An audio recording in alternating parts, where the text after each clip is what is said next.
Welcome back. So President Cyril Ramaphosa will brief the public this morning on South Africa's group of G20 Presidency. South Africa is preparing to host the G20 Presidency in 2025, a historic moment as the first African nation to hold this position. The tourism industry is gearing up to play a key role in showcasing the country's diverse offerings to a global audience. So how should Tourism SA plan to leverage this opportunity? Let's now bring in the Tourism Business Council of South Africa's CEO, Tshivhengwa, who is joining us via video link. Tshivhengwa, very good morning to you. Thank you so much for making time for us. Well, South Africa is just one of those countries on the continent that when it comes to showcasing off what it has to offer, it never fails, especially with global events like this particular G20, the magnitude of it. And just last year, we showed that we are very capable of this, looking at how we hosted the BRICS Summit. Yes, absolutely. And good morning to you and to your viewers. Yes, indeed, we never fail when it comes to showcasing what we have to offer as a country. We've done so many times, including the World Cup, and as you've said, the BRICS Summit, and many others that we've hosted in the past.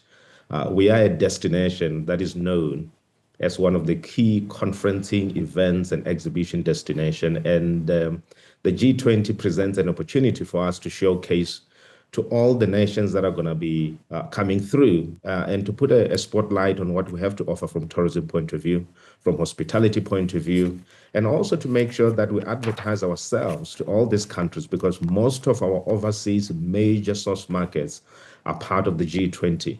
So it's very important for us that we put our best foot forward. It's very important that we showcase what we have to offer. It's important that this event creates jobs in South Africa, especially for young people that still needs jobs or learnerships within our industry. So we are gearing up as a tourism sector. We believe that the road to G20 starts now.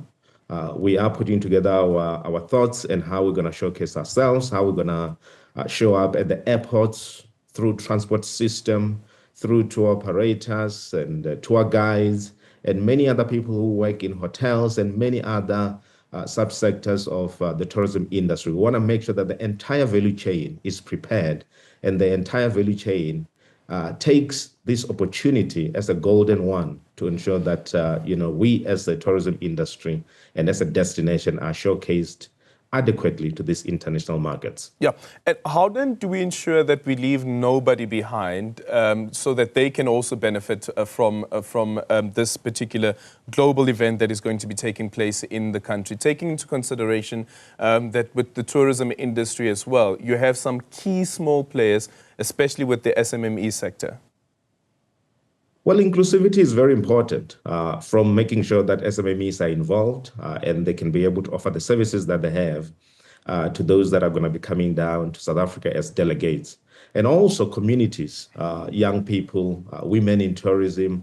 We need to make sure that everyone gets an equal opportunity to get some business out of the G20 and to ensure that we all prosper. So we will be putting together our thoughts to come up with some sort of a program that we may call the road to G20 from tourism perspective, in terms of what is it that we're going to be doing, where do we need to be playing, and also how do we encourage the delegates not only to attend the G20, but to extend their stay or to come early and experience other things that we have to offer. And that's where the opportunity lies, whereby we can say, country A, you can do 1, 2, 3, 4 pre-G20 or post-G20.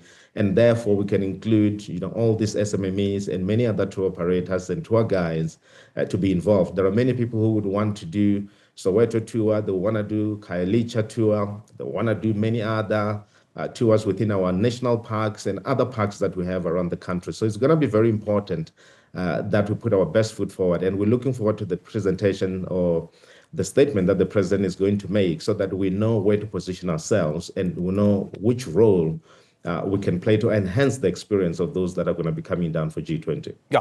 Do you believe that the white paper on tourism would have materialized? It has been gazetted, but would it actually materialize some of the proposals that are made in there, including having a police unit that specifically focuses on tourism? Well, there are many things that are on the white paper, on tourism, the recently gazetted ones, that we will make sure that they are materialized. We'll make sure that they find a space, within either within the legislation or within the policy framework.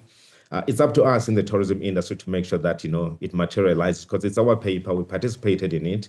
So it's up to us to make sure that the certain things that we have spoken about and we've put down on the paper have materialized and are being implemented across the board. So we have, plans to put together a working group to make sure that certain things materialize. And as far as the policing is concerned, that's something that the minister have addressed.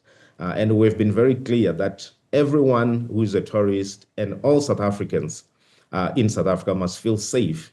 When South Africans feel safe, tourists are going to feel safe. So that's a collective effort that we need to put together.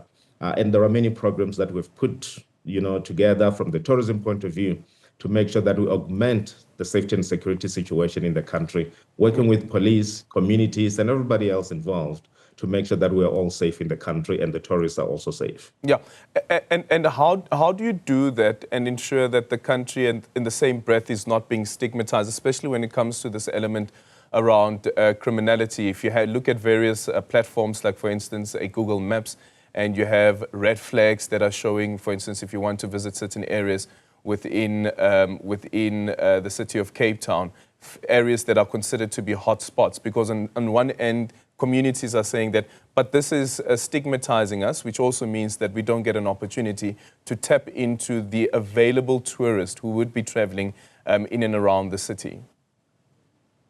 Well, issues of safety and security is everyone's concern. And when we have the situation where, we start to feel like an area is being stigmatized, I think it's up to us as communities to really rid of that stigma from that community, and to make sure that we can showcase the fact that the community is safe and it's safe for visitors to come through. So it's up to us.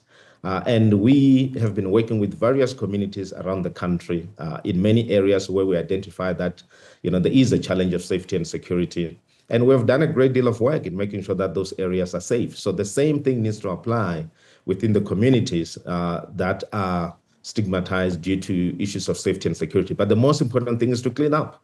Let's make sure that the places are safe. It's up to us as South Africans. And I can tell you now, if we make sure that our country is safe, we're going to get a whole lot more tourists coming to the country. One big thing or major barrier that makes people not to decide to come to South Africa is the fact of personal safety and security. So if we work hard across the board, we make sure that our country is safe, we make sure South Africans are safe, we should be able to get more tourists trusting us and coming to our destination. It's up to us, it's up to communities, it's up to those that are in those areas that knows what's going on to report those activities to the police. Yeah, and in conclusion, the minister had previously spoken about the MICE sector, meetings, incentives, conference, as well as exhibition industries, and saying that it is valued at around 121.8 billion. And again, with the MICE as well, is how do you ensure that even townships get to benefit from this, not just the city centers? No, absolutely. It is a big industry. As I've said, even the fact that the G20 is coming, it shows that we are capable of hosting large events. The challenge that we have is to make sure that we spread the hosting of certain events into areas whereby there may be a need for development and so forth and so on. So we have to work harder to make sure that there are facilities in townships that the clients are able to choose from, and they're able to have confidence that those facilities are going to be able to host, those events. And there are many people who work in townships who have developed products that are quite good, that have hosted many, many events. And we do encourage people to look into that and to also look at it differently. Conferences can be hosted in the game parks, in national parks, and many other places. It's not only in city center, it can be in rural area. There are, many people who are doing pop-up events, put up a tent and create the same unique, functionality in terms of hosting an event. Yep. So we need to open, and there are many other SMMEs that are coming into this space and offering unique conferencing opportunities. Yeah. Previously, we had an electricity crisis. Now it seems that we are facing a water crisis. Is this a concern for the industry? Well, it's always a concern. We're happy that the electricity crisis is over. Now we have a situation with water. And I think that the education that has been happening in terms of water use is quite important. I must remind us that we did face this situation in Cape Town when we were facing day zero. We managed to get over it. And I think the lessons that we have learned and the mitigation factors that we put in place in terms of making sure that people are aware of the water situation will be the same things that we're going to do across the board. So we need to use water wisely. For us in hospitality sector, it's very important. We will be making sure that the entire value chain that uses water, understand how they can educate the clients that are coming in and make sure that, they use water sparingly. And of course, to make sure that all of us can have water. Thank you so much for your time. There is Tshifhiwa Tshivhengwa, who is the Tourism Business Council of South Africa's CEO there, speaking to us about the G20 presidency.